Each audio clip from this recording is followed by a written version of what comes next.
Hello అండి. ఇంట్లోనే సింపుల్గా బ్రెడ్ పుడ్డింగ్ ఎలా చేయాలో చూపించేసేస్తాను. నిన్న మా బాబు పుట్టినరోజు అనేసి నేను చేసిన స్పెషల్ రెసిపీ చాలా లైక్ చేశారు. చాలా టేస్టీగా ఉంటుంది.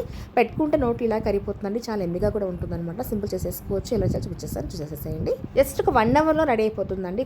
కూల్ కావడానికి కూడా ఎక్కువ టైం తీసుకోదన్నమాట. ఒక మందపాటి గిన్నె తీసేసుకొని ఒక ముక్కలటి పాలు తీసేసుకున్నాను. పాలు కాగిన తర్వాత కంటిన్యూగా తిప్పుతూ ఒక 5 మినిట్స్ ఎలాగ మరగపెట్టుకోవాలి. తర్వాత ఈ కాచిన పాలలోంచి కొద్దిగా తీసి పక్కన పెట్టేసేసుకొని నేనైతే కస్టర్డ్ పౌడర్ బయట తెచ్చుకున్నానండి. కస్టర్డ్ పౌడర్ వెన్నీల ఎసెన్స్ దొరుకుతుంది, తీసుకొచ్చుకున్నాను.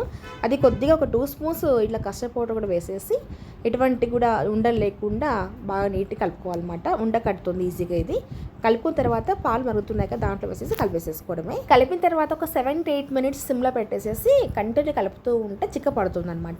ఎంతవరకు అంటే మరీ చిక్క కాకూడదు. ఆరిన తర్వాత ఇంకా గట్టి పడిపోతుంది. ఈ చూపిస్తున్న కన్సిస్టెన్సీ వచ్చిన వరకు కూడా కలిపేసేసుకొని పక్కన పెట్టేసేసుకోవాలి. ఇప్పుడు దీంట్లో నుంచి కొద్దిగా తీసి పక్కన పెట్టుకొని దాంట్లో క్రీమ్ వేసుకోవాలండి. నేనైతే ఇట్లా మిల్క్ మీద తెచ్చుకున్నాను. మీకు లేకపోతే ఇంట్లో ఉన్న పాల మీద మీకండి బాగా చిలుకుడు వేసేసుకోవచ్చు, నో ప్రాబ్లం. దాన్ని వేసి పక్కన పెట్టేసేసుకొని ఇట్లా ఏదైనా సరే మీ దగ్గర ఉన్న బౌల్ లాంటిది కానీ ఇట్లా వెడల్పుగా తీసేసుకొని దాంట్లో కొద్దిగా వేసుకుంటూ మళ్ళీ బ్రెడ్ పీసెస్ మీకు కావాల్సిన షేప్లో కట్ చేసుకొని ఇటు సైడ్స్ కట్ చేసేసి వేసేసుకోవడం, లేయర్స్ లాగా వేసుకోవడం, మళ్ళీ ఇది వేసుకోవడం అనమాట. అంతే, చాలా సింపుల్ అండి. మన నచ్చిన విధంగా క్రీమ్ వేసుకోవచ్చు. అన్నీ వేసుకున్న తర్వాత ఒకసారి ట్యాప్ చేసామంటే ఏదైనా మధ్యలో ఎయిర్ ఉంటే కూడా ఫిల్ అయిపోతుంది అనమాట.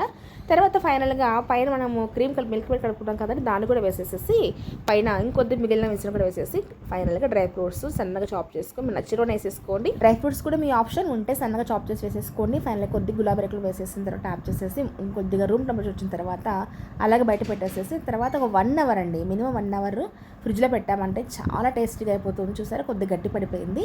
సర్వ్ చేసేసుకోవడమే. చాలా టేస్టీగా ఉంటుంది. సమ్మర్ తప్పకుండా ట్రై చేయండి. పిల్లలు చాలా ఇష్టపడతారండి. ఎక్కువ స్వీట్ కూడా ఉండదండి, చాలా ఎమ్మీగా ఉంటుంది.